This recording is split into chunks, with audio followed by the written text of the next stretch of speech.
Bonjour et bienvenue dans cette nouvelle vidéo. Faites parler vos fous. Aujourd'hui, on va vous apprendre à bien utiliser vos fous. En premier, nous allons voir les grands concepts stratégiques de l'utilisation des fous, la longue portée, les diagonales, la paire de fous.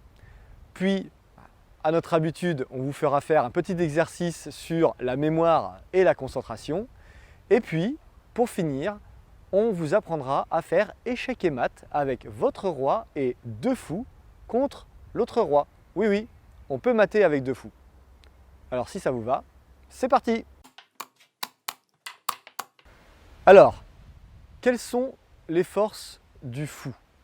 Alors premièrement, le fou est une pièce à longue portée.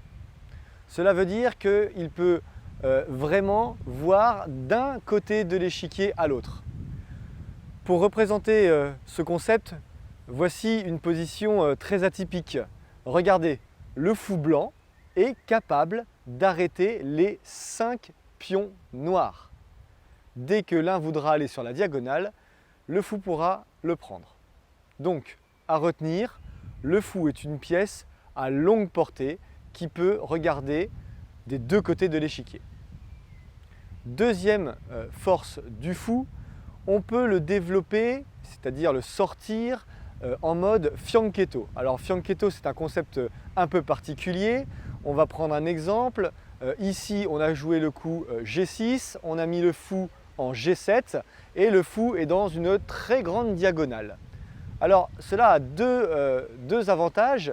À la fois, le fou protège très bien son roi, le roc, mais aussi, avec sa longue portée, il est en train d'aider la dame à attaquer le roi blanc adverse. Et ici, la dame menace de faire échec et mat en B2.